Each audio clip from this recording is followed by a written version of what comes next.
Hey there, friends. Have you ever met someone who thought they could boss everyone around? Well, hold on tight because this story's gonna blow your mind. Before we jump in, drop a quick comment below. Where are you watching from today? Oh, and if you love stories with crazy twists, make sure to hit that subscribe button so you don't miss out. It was a bright, sunny Saturday in Maple Grove. That's the name of our little neighborhood where houses sit in neat rows and kids ride bikes down the street. Maple Grove was super quiet, like the kind of place where nothing big ever happens. Everyone seemed to know everyone else's business, or at least they thought they did. People chatted over fences, waved at each other, and kept their lawns nice and tidy. But there was one person who kept an extra close eye on everything: Karen, the head of the HOA. HOA stands for Homeowners Association, which is like a group that makes rules for the neighborhood. And Karen, she loved making rules. That morning, my wife Sarah was out in our front yard. She was watering our roses, those pretty red flowers that bloomed so big they made everyone smile. Sarah hummed a happy little tune, the kind you'd hear on the radio. She wore her favorite blue jeans, a plain white t-shirt, and her sneakers. Her hair was tied back in a ponytail, bouncing a little as she moved the hose back and forth. To anyone walking by, Sarah looked like any other mom in Maple Grove.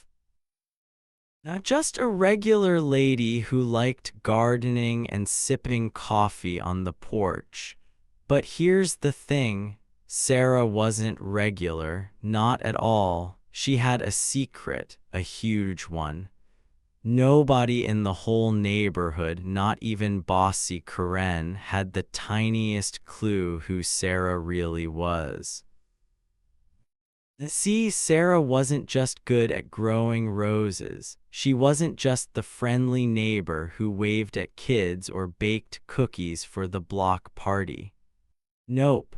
Sarah was special in a way that would make your jaw drop, but I'm not gonna spill her secret just yet. That'd ruin the fun. Let's just say, while she sprayed water on those flowers, she was thinking about a lot more than petals and sunshine. Maple Grove was the kind of place where people judged you fast. If your grass was too long, someone would whisper about it. If your mailbox wasn't the right color, you'd get a letter from the HOA. And Karen, she was the queen of judging. She'd walk around with a clipboard, writing down every little thing she didn't like. That fence is too tall, she'd say, or those trash cans need to be hidden. She had a loud voice that carried across the street, and her nose was always up in the air like she was better than everyone else. Most folks just nodded and did what she said because arguing with Karen was like arguing with a brick wall. She never backed down. Sarah didn't care about Karen's rules, not one bit. She'd smile and nod when Karen complained, but her eyes told a different story.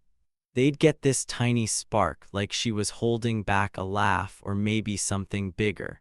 I noticed it every time Karen came around, but nobody else did. To them, Sarah was just the new lady who moved in a year ago. Quiet, polite, maybe a little boring. Boy, were they wrong. That Saturday, as Sarah watered her roses, the air felt warm and lazy. Birds chirped in the trees and a couple of kids zoomed by on scooters, laughing. Our street looked like a picture from a magazine: green lawns, colorful flowers, and white picket fences. Sarah's roses were the best on the block, no question. They grew tall and bright, catching everyone's eye. Neighbors would stop and say, "Wow, Sarah, those are amazing." She'd just smile and say, "Thanks, they're my bobbies." Nobody thought twice about her. Why would they? She blended in perfectly. But blending in was part of Sarah's plan. She wanted people to think she was ordinary. It made things easier for her, easier to keep her secret safe. I knew a little about it, not everything, mind you, because Sarah liked to keep some things even from me, but I knew enough to know she was no regular gardener. Every time she picked up that hose or clipped a rose, she was doing more than gardening. She was watching, listening, waiting. Let me paint you a picture of that morning. Sarah stood in the grass, her sneakers sinking a tiny bit into the soft dirt. The hose made a soft hiss as water sprayed out, sparkling in the sunlight. Her t-shirt had a little smudge of dirt on it, like she'd been digging earlier. Her ponytail swung as she turned to water the next bush. Across the street, old Mr. Jenkins was sweeping his porch, waving at Sarah like he did every day. Down the block, a dog barked, probably chasing a squirrel. It was all so normal, so peaceful, but normal can hide some pretty wild things. I was inside, sipping coffee by the window, watching Sarah work. I loved how calm she looked, like nothing could shake her. Even when Karen's car rolled by, yep, Karen had a shiny red car she drove way too slow just to snoop on everyone. Sarah didn't flinch. Karen's window was down and I could see her squinting at our yard, probably looking for something to complain about. I chuckled to myself, thinking, good luck, Karen. You've got no idea who you're messing with. See, Karen had been picking on Sarah since we moved in. Little stuff at first, like saying our welcome mat was too bright or our porch light was too dim. Sarah always listened politely, nodding like she cared, but I could tell she didn't. She'd come inside after those talks, roll her eyes, and say, "That lady needs a hobby." I'd laugh, but part of me wondered what Sarah would do if Karen pushed too far, because Sarah didn't just let things slide forever. She had a limit, even if she hid it behind that sweet smile. So, what would you do if someone thought they could push you around? I said out loud to nobody, just thinking about Sarah. What if they had no clue who you really are? Stick around, friends, because this story about to get super wild. Let's talk about Sarah for a sec. She wasn't tall or short, just average. Her brown hair wasn't fancy, just straight and simple. Her eyes, though, they were green, like the kind of green you see in a forest after it rains, and they noticed everything. I'd catch her glancing at a car driving by or a neighbor walking their dog, and I'd wonder what she was thinking. She didn't miss a thing, not a single detail. That's one reason I knew she wasn't just a regular mom. Regular moms don't watch the world like it's a puzzle they're solving. Back to that morning. Sarah finished watering and set the hose down. She wiped her hands on her jeans and looked around like she was checking something. Nobody else would have noticed, but I did. Her head tilted just a tiny bit, like she heard something far off. Maybe a car door slamming or a voice down the street. Whatever it was, she didn't look worried. She just picked up her gardening gloves, slipped them into her pocket, and headed inside. That's when I heard Karen's voice outside, loud and sharp, like a teacher scolding a kid. "Sarah," Karen called, marching up our driveway. I peeked out the window and saw her, clipboard in hand, her blonde hair puffed up like a helmet. She wore a bright yellow dress that screamed, "Look at me. We need to talk about those roses." Sarah stepped back outside, closing the door behind her. She crossed her arms and smiled, but it wasn't her real smile. It was the one she used when she was being extra patient. "Morning, Karen," she said, her voice soft. "What's up?" Karen waved her clipboard like it was a magic wand. "Your roses are breaking the rules. They're too tall and they're blocking the sidewalk. This is a serious issue, Sarah." I snorted from inside, "Blocking the sidewalk, please." Those roses were nowhere near the path. Karen was just looking for trouble like always, but Sarah didn't argue. She just nodded, still smiling. "Okay, Karen, I'll take a look." Karen huffed like she wanted Sarah to beg for forgiveness or something. When Sarah didn't, Karen stomped off, muttering about standards and respect. I watched her go, then turned to Sarah as she came inside. "You okay?" I asked. She grinned, her real grin this time. "Oh, I'm fine. Karen's just warming up." "Warming up?" I raised an eyebrow. "What's that means?" Sarah winked. "You'll see." And that's when I knew something big was coming. Karen thought she was in charge, but she was about to learn the truth about Sarah. The truth nobody in Maple Grove saw coming. Not the neighbors, not the kids on their bikes, not even me, not all of it anyway. Hey friends, can you feel it? Something huge is about to happen. What do you think Sarah's hiding? Drop a guess in the comments and let's see who's right. Don't go anywhere, this story's just getting started. Karen thought she was the queen of Maple Grove. She acted like our little neighborhood was her own special kingdom, and she got to make all the rules. She'd walk around with a big clipboard pointing at people's houses and yelling about things like grass being too long or mailboxes being the wrong color. Her voice was so loud you could hear it from down the street. Karen loved being in charge, and she loved making everyone follow her silly rules. If you didn't listen, she'd get mad, really mad.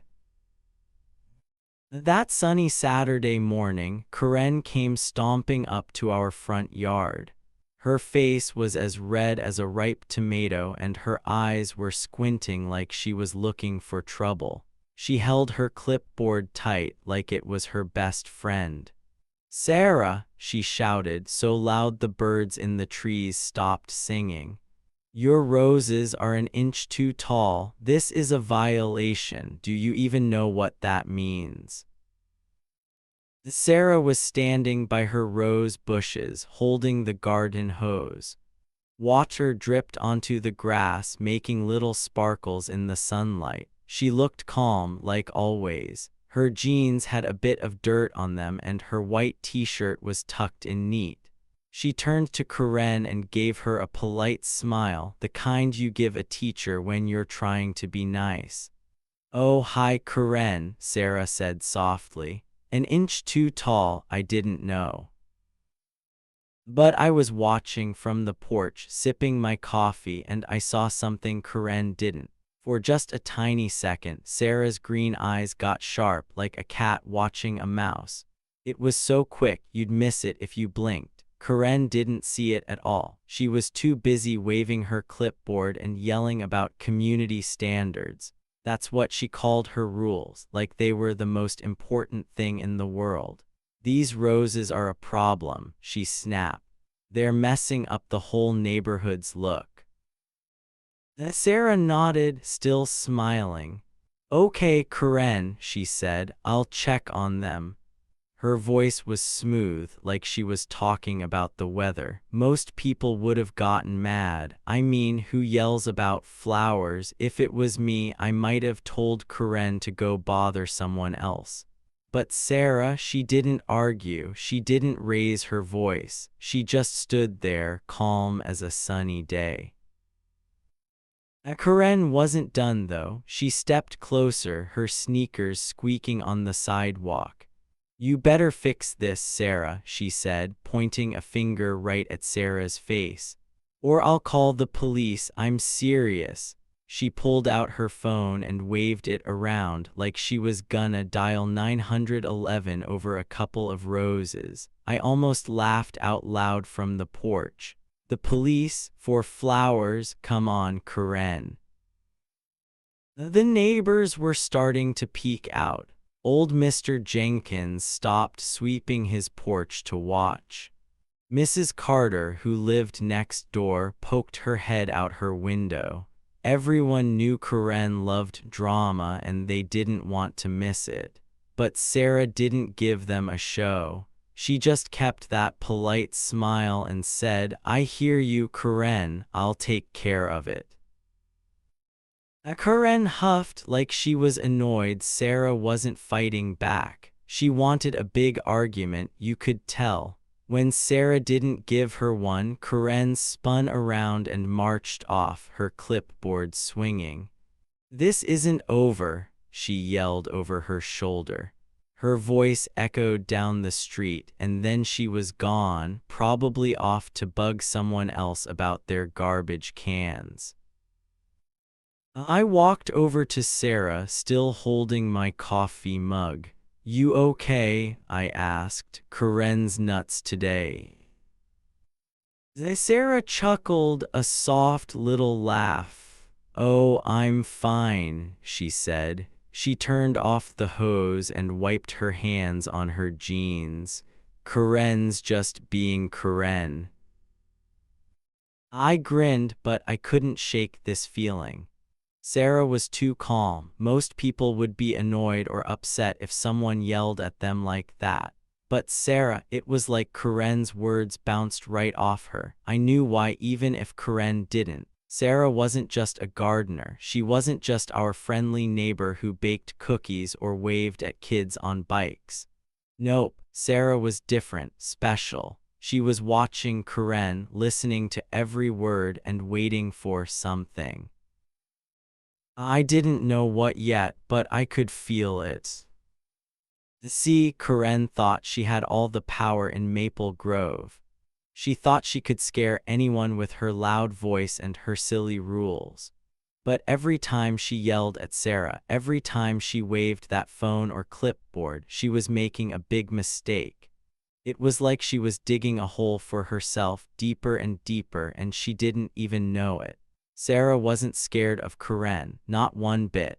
While Karen rambled on about roses and rules, Sarah was thinking, planning, maybe even smiling inside. I leaned against the porch railing, watching Sarah pick up a pair of gardening gloves. She stuffed them in her pocket and glanced down the street where Karen's red car was turning the corner. "She's gonna come back, you know," I said. Sarah nodded. "I know," she said, and her voice had a tiny edge to it, like she was ready for whatever Karen tried next. "Let her." That's when I got a little shiver, even though the sun was warm. Sarah wasn't just being nice. She was letting Karen think she was winning, like a cat playing with a mouse before it pounces. I'd seen Sarah stay calm before lots of times, actually. When the mailman dropped a package, she didn't yell. When a kid's soccer ball hit our car, she just laughed. But this was different. This wasn't about a package or a ball. This was about Karen pushing too far, and Sarah wasn't gonna let it slide forever. "Hey friends," I said to myself, imagining I was talking to you all out there. Have you ever met someone like Karen, someone who thinks they can boss everyone? What would you do if you were Sarah? Would you stay calm or would you tell Karen off? Drop a comment below because this story's just getting started, and trust me, you don't want to miss what happens next. Back in the yard, Sarah picked up the hose again like nothing had happened. She started watering another rose bush, humming that same happy tune. The water sparkled, the birds chirped, and the neighborhood looked peaceful again. But I knew better. Something was brewing in Maple Grove, something big. Karen thought she was in charge, but she was about to learn she wasn't the only one with power. Sarah was keeping her cool for now, but I had a feeling that wouldn't last. Not with Karen poking at her like a kid poking a sleeping bear. And me, I just sipped my coffee and watched, knowing Sarah had something up her sleeve. Whatever it was gonna be good.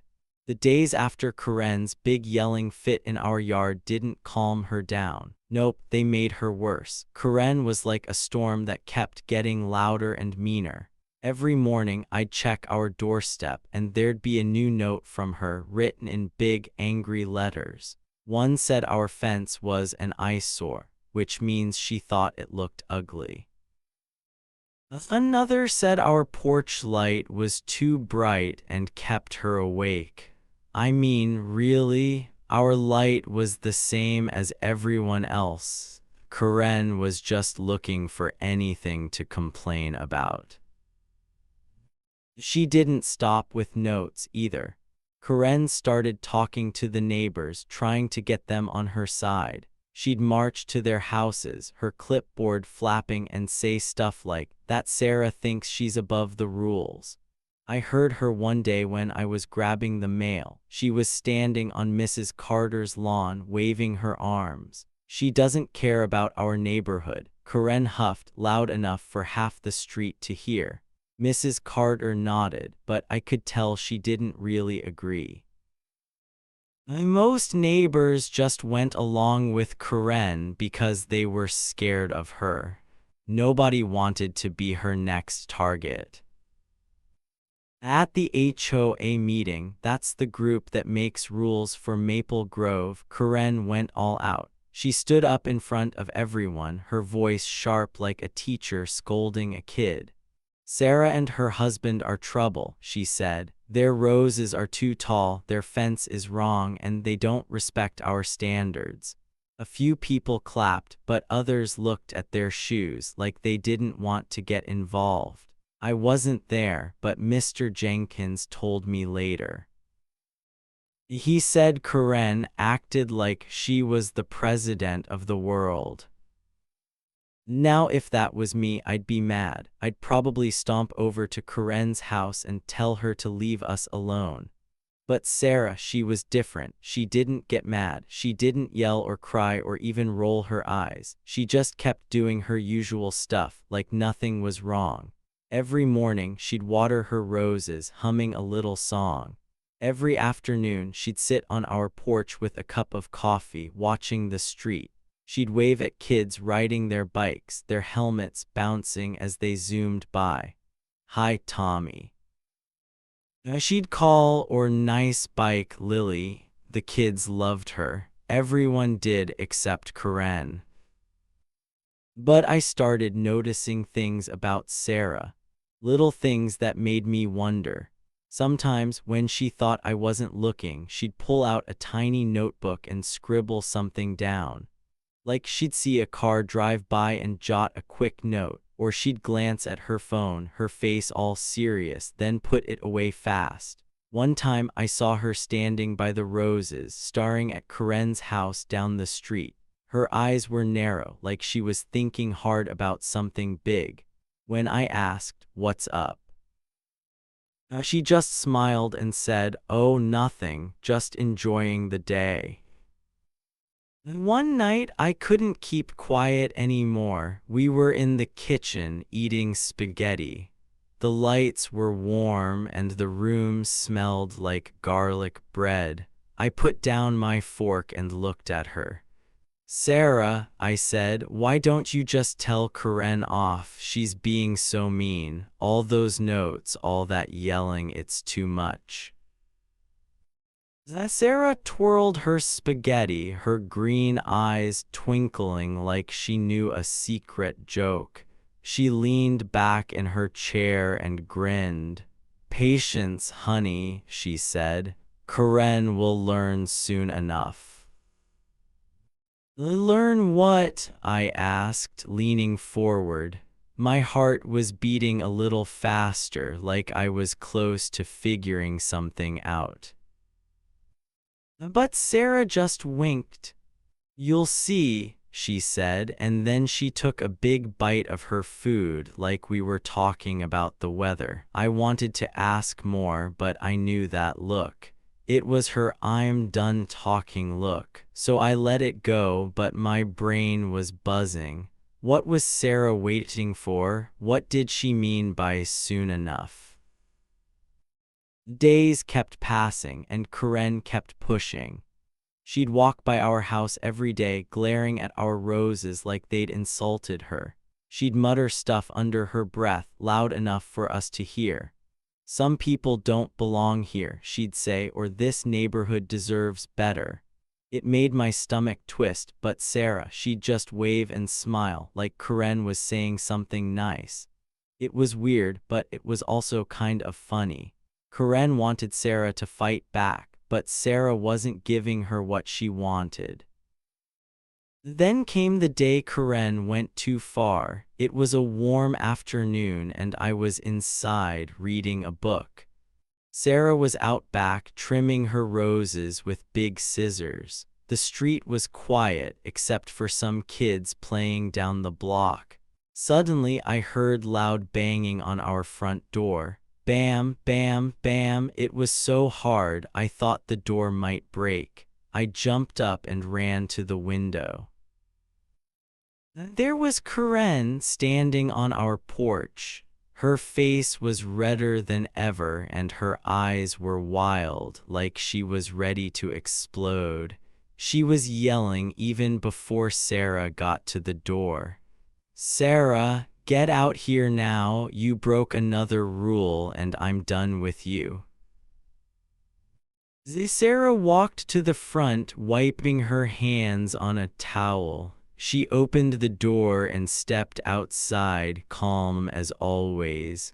"What's wrong, Karen?" she asked, her voice soft. Karen didn't answer with words. Instead, she reached into her purse and pulled out a gun. A real, shiny gun. She waved it in the air, pointing it right at Sarah. "You'll listen to me now," she screamed, her voice so high it hurt my ears. "I'm sick of your attitude. You think you're so special, but you're nothing." I froze. My heart stopped beating for a second. Across the street, Mr. Jenkins dropped his rake, his mouth open. Mrs. Carter gasped from her porch, her hand over her chest. The kids on their bikes stopped pedaling, staring with big eyes. Everyone was watching and everyone was scared. A gun in Maple Grove, this was crazy. But Sarah, she didn't move. She didn't scream or run or even look surprised. She just stood there, her hands by her sides, looking at Karen like she was a kid throwing a tantrum. Her green eyes were steady, not scared at all. It was the strangest thing I'd ever seen. Most people would have panicked, but Sarah looked ready. "Hey, friends," I whispered to myself, my heart racing. "Can you believe Karen pulled a gun? That's nuts. What do you think Sarah's gonna do? Is she hiding something big? Don't go anywhere. This story about to get super intense." Sarah tilted her head a tiny bit, like she was studying Karen. The gun was still waving, but Sarah didn't blink. I wanted to yell, to run out and help, but my feet felt glued to the floor. Something told me Sarah didn't need my help. Not yet. The air felt heavy, like a storm was about to break. Karen stood on our front porch, her face red and twisted with anger. She held a shiny gun, pointing it right at Sarah. Her hands shook, but her eyes were wild. like she thought she was in charge. Everyone around us froze. Mr. Jenkins stood by his mailbox, his rake stuck in his hand. Mrs. Carter peeked from her window, her mouth open like she couldn't believe it. Down the street, kids on bikes stopped pedaling, their eyes big as saucers. Even the birds seemed to stop chirping. It was so quiet you could hear your own heartbeat. Karen screamed, "You'll listen to me now, Sarah." Her voice was loud and mean, like she wanted the whole world to know she was the boss. She waved the gun, her finger close to the trigger. I was inside, looking through the window, and my stomach felt like it was full of rocks. I wanted to run out, to yell, to do something, but my feet wouldn't move. All I could do was watch. Most people would have been scared. They'd have begged or cried or tried to run away. But Sarah, she wasn't like most people. She stood there right in front of Karen with her hands by her sides. Her jeans had a little dirt on them from gardening, and her white t-shirt was tucked in neat. She didn't look like someone facing a gun. She looked calm, too calm. Her green eyes locked onto Karen, and she tilted her head a tiny bit, like she was looking at a bug she wasn't sure about. Then Sarah spoke. Her voice was quiet, but it cut through the air like a knife. "Karen," she said, "you have 3 seconds to put that gun down." It wasn't loud or angry. It was steady, like she was telling a kid to clean their room. But it gave me chills, like ice running down my back. Karen laughed. It was a mean, sharp laugh, like she thought Sarah was joking. "Who do you think you are?" she sneered, stepping closer. Her gun waved even more, and I held my breath. The neighbors gasped, waiting for something awful to happen. Karen's face was so smug, like she was sure she'd won. "You're just a nobody," she spat. "You can't tell me what to do." Sarah's smile was gone now. Her face was serious, like a teacher who's done being nice. She didn't say another word. She didn't need to. What happened next was so fast, I almost missed it. In one smooth move, like something from a movie, Sarah stepped forward. Her hand shot out, quick as a snake, and grabbed Karen's wrist. She twisted it, hard but not mean, and the gun flew out of Karen's hand. It hit the ground with a loud clank, bouncing onto the grass. Karen yelped like a dog that got its tail stepped on. She stumbled back, her eyes wide with shock, but Sarah wasn't done. Before anyone could blink, Sarah moved again, fast, like she'd done this a million times. She spun Karen around and pushed her down, gentle but firm. Karen landed on her knees, and Sarah put one knee on her back, holding her there. Karen's clipboard fell, papers scattering everywhere. She tried to wiggle free, but Sarah was too strong. The neighbors stared, their mouths hanging open. Mr. Jenkins dropped his rake, and it clattered on his driveway. Mrs. Carter clutched her curtains like she was watching a scary show. The kids on their bikes whispered to each other, pointing at Sarah. My heart was pounding so hard I thought it might jump out of my chest. I couldn't believe